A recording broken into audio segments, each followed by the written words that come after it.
Now, the mental state of any individual contributes to his or her general well-being, and anything that affects the mental health of a person is sure to impact the individual's health. This is because the state of a person's mind is crucial to his general health. In today's world, many factors can affect a person's mental health, from family to environment, health challenges, social issues, financial constraints, poverty, and others. This is why depression, which is classified as a mood disorder, has become quite common. It may be described as feelings of sadness, loss, or anger that interfere with a person's everyday activities. The key to maintaining a healthy mental state largely depends on a person's ability to balance and manage all of life situations. Joining me to talk more on this is emotional intelligence expert, Tosin Imogema. Good morning. Thank you for joining us on TVC Breakfast. Thanks for having me. So, how does one get to know or understand that perhaps they are depressed? Because over time, since the pandemic, we have recorded more persons saying that they have been depressed as a result of the lockdowns and measures put in place, social distancing, no much gathering and all of it. And you also hear persons, committing suicide. But our focus is not on suicide, rather depression that perhaps leads to suicide. Yeah, of course it does. So let's focus on how do people get to understand that this is depression, you are getting depressed?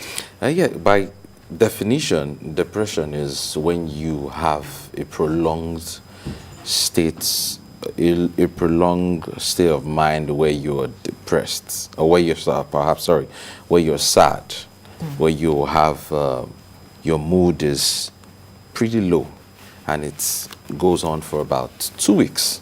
So if you know that you're in this constant state of sadness, despair, loss of enthusiasm for life, and you do not want to participate in your normal daily activities, even sometimes you just lose, you can't find motivation, to get up from the bed in the morning to go to work or do things that usually you find pleasure in, then of course you can't term that state as, depression.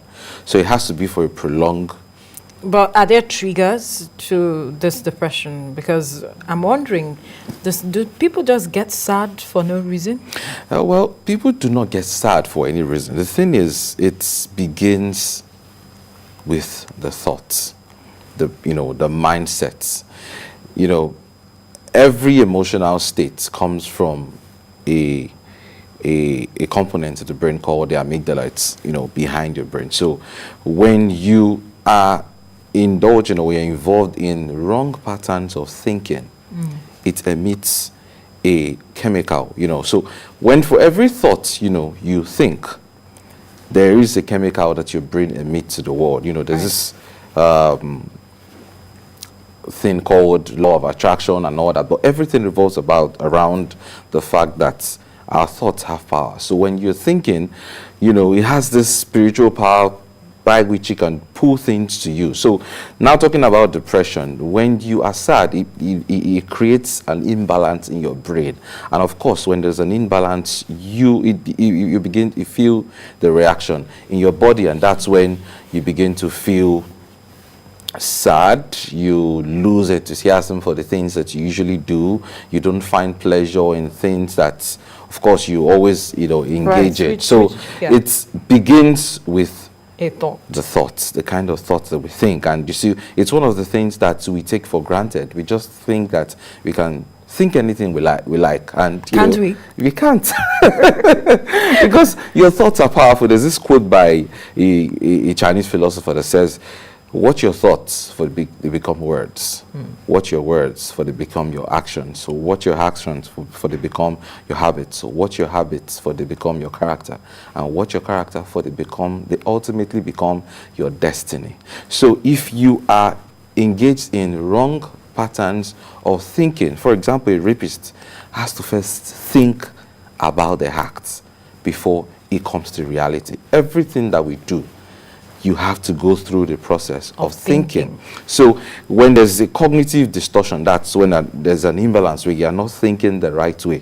That's what causes depression. And this is something that it's for me, it's a greater pandemic because than corona, coronavirus, because never in the history of man has ever and mental state been this bad. We've conquered the world, but we're yet to conquer our minds. We're yet to, and that's because we don't understand how the mind works.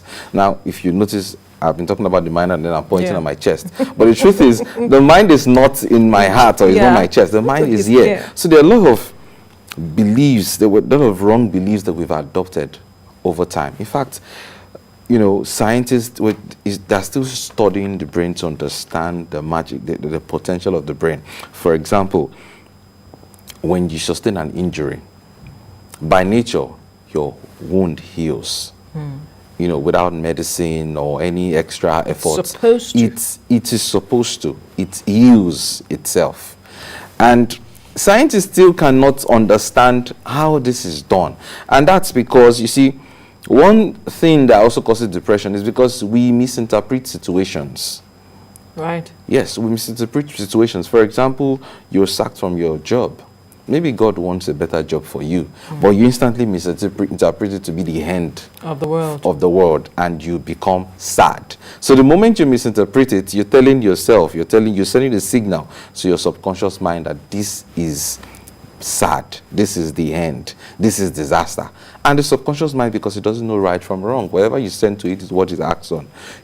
So it instantly, it's just like saying, guys, this guy says he's sad, he wants to be sad, and they begin to work to, orchestrate that reality that you've perpetrated. So the wrong patterns of thinking, it's the concept of thoughts and thinking patterns cannot be overemphasized. So how do we manage our thoughts, since that is where depression stems from? Whatever the trigger, it still boils down to you thinking in the right way. Either thinking the right way or thinking the wrong way. So how do we then begin to manage our thoughts the right way? And also recognize that if I'm thinking this way, I am going the wrong way. Yes. Well, there's something called metacognition, which is the process of thinking about your thinking.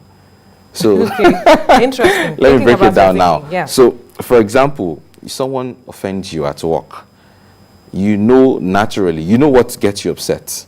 So when some persons don't know until something happens. Well, of course, there are times that something happens and then you suddenly become shocked that you're, angered by that situation. But of course, it becomes an experience and it teaches you for the next time it happens. Absolutely. However, more times than ever, we know the things that usually infuriate us, trigger us. So when such things happen, you should know that, I'm going to get offended by this. So you need to start thinking about your thoughts.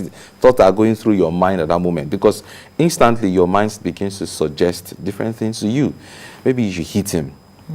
Maybe you should report him to his boss. Do this and do that. So begin, yes, exactly. It's called, some people call it mindfulness, becoming mindful of what you're thinking in your mind. So that's where you disrupt the pattern. I'm not supposed to do this. Okay, for example, if your boss hurts you, you know that if you do anything wrong to your boss, you may lose your job. So instantly you are forced to control your emotions. You're forced to control your behavior. So it's in that same vein that we need to also learn to, because that the truth is, whatever action you take, the consequences will always be, far worse than what has happened. So it begins with that, becoming mindful of your thoughts. When you begin to think negatively, the truth is, it doesn't even affect the other person, it affects you. There's a saying that resentment is like drinking poison and expecting the other person to die. So instantly, initially when you begin to feel sad or you begin to feel angered, you're hurting yourself, but you do not know. Or when you have a grudge or you have a negative emotion, you're hurting yourself. For me, I usually say that there really isn't a negative emotion. Negative emotions, we call them, but they are signals that tell us something about ourselves. So being mindful about them, knowing what they tell us. If, for example, there's this analogy that I used to give, by two guys who went into the bush to hunt. And one of them, because, I told you about the amygdala that controls the emotion, his own amygdala had been tampered with. So he couldn't feel emotion. So he saw a lion, and you know, when you see a lion, what emotion? Take off. Of course, you feel scared. Yeah. So fear is not necessarily bad. It's a feedback telling you that there is danger and you need to act. So what did this guy do? Paul, the first guy, he couldn't feel danger. So he saw a lion like a mere human, and he just there dashing, you know, towards it to kill it. And you know, a lion consumed him. But the other guy that accompanied him, he was shocked. He was initially shocked by the sight of the lion, and then seeing that he had consumed his friend, what did he do? He took off. Right. So that's how our emotions, you know, every emotion, they tell us something about ourselves. Secondly, we need to learn to interpret our situations the right way. It's called cognitive reframing in psychology. That is giving every situation a positive meaning. Now, for example, some few weeks ago, a friend of mine lost her father. And while we were discussing, I was trying to sympathize with her. Oh, I'm sorry that. I'm like, no, we've been praying for him to die for a while now, because he had been hospitalized. Yes, Okay. he has been in the hospital for so long, for, you know, close to a year. And they've been spending so much, and they've been seeing him suffer. So they just felt the only way this man can rest, or the only way they can save this man from this lingering pain, is just for him to die. But of course, no one can take a knife and stab him. So when he eventually died, they interpreted it to be a positive situation. So death is not necessarily bad or good or bad. So, you know, there's a saying by Shakespeare that nothing is good or bad, but thinking makes it so. So irrespective of what happens, it's how you interpret the situation that matters. You know, I often give this analogy now. For example, when someone dies, it doesn't have any effect on your health. If someone close to you, yes, if someone close to you, it doesn't. If someone close to you should drop dead now, it doesn't affect you in any way. It's not like you feel something until you find out. The moment you find out is the interpretation you give it that hurts you. It's not the situation. It's the interpretation that you give it that hurts you. So, for example, like I gave the analogy that you lose your job, you feel bad about it. If you were prior to that time nurturing a dream, nurturing perhaps a personal business somewhere, and you lose that job, you perhaps may interpret it to be, oh, now I have more time for my own And for other someone business. who did not have a side hustle that he was nurturing, Yes, interpret it as the end of the world. as the end of the world. So at that time, you know, the truth is, So how does that person, I want to focus on that person who sees it as the end of the world, how does that person begin to interpret it as, okay, perhaps this is something positive? Because this is quite, we are looking at, also we have the pandemic on the ground, and a lot of persons lost their job, lost people close to them, not because they were ill for a long time, for instance, but because the pandemic hit, and all of a sudden this person is gone. And perhaps this person might just be the breadwinner. So these are instances I would like for us to perhaps touch on. okay, first things first, I often say that life is no bed of roses. Okay. Life is no bed of roses. There's a quote by Buddha that says, pain is inevitable, but suffering is optional. Okay. One way or the other, we all go through one challenge or the other. What you're going through may not necessarily be what I'm going through. Perhaps you're nurturing something else. I'm nurturing the fact that, for example, I'm not married yet. That may be a pain in my own life. That may be some sort of discomfort. So life itself is warfare. And that's why we have religion, we have our spiritual beliefs and all that. So the power of positive thinking, however, cannot be overemphasized. We should always lean on the positive side of things, because for every given situation, there are usually two perspectives, the positive and the negative. So you should always opt towards the positive, because like I said, the mind itself is like a system. It's how you program it, what you tell it that it believes. I give this analogy that if you're seeing a movie and you come across this horror scene, you instantly start to get scared. You start triggering, fidgeting and all that. Meanwhile, don't you know that this is a stage play?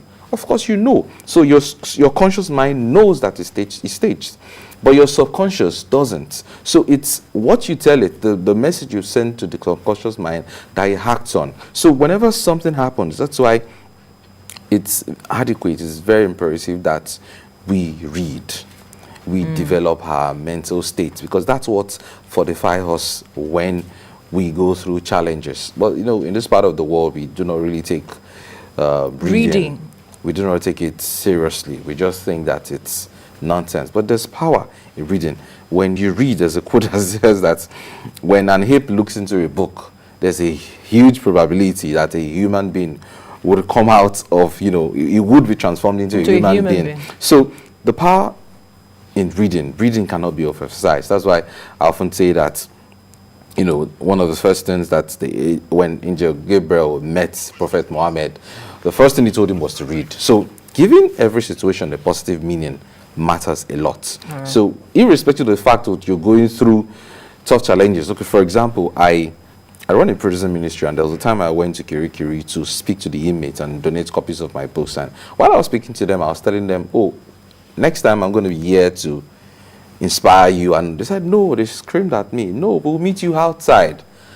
I was amazed, like, wow. At that moment, I started thinking positively and had to remind you. Yes, had to remind me. So I tell my mates, like, give them a round of applause, and then I continued. And I felt that Jesus Christ at that moment, that, you know, I had not seen a faith. So because some of them, they had perhaps been sentenced to life imprisonment. Some of them do not, but they still hold on to it. And there's something called the power of hope. It has a way of keeping you during the there was this psychiatrist who, whenever he interviews his patient, he often asks them, why haven't you thought of suicide? And there's always this belief that they hold on to. I have a child to tend to. I have this dream that I want to. And that gives them hope. And that hopes help them to go on. All right. So I see a book here. You just wrote this? Treasure in your trash. A guide to making the most of life's mess. Broken crayons, still color. Interesting. Talk to us about this. Yes, basically just trying, because the scripture says that people perish because of lack of knowledge. And irrespective of what you go through in life, irrespective of the non-negotiable challenges that will go through in life, there will always be treasure in your trash. Imagine someone who is divorced now, and she feels it's the end of the world. There's someone somewhere perhaps looking at her and is happy. In fact, he's happy that she's divorced, because he's seeing not a trash in her, he's seeing a treasure in her. So oftentimes, irrespective of what we go through, just like I gave an analogy of you getting injured and your body heals itself. You know, even in your trash, there's some treasure in it. And sometimes ago, I was on air speaking about this same concept, vaccination, which is the same thing as immunization. Now, the truth is that we've been fortified mentally, spiritually, such a way that nothing can actually defeat us.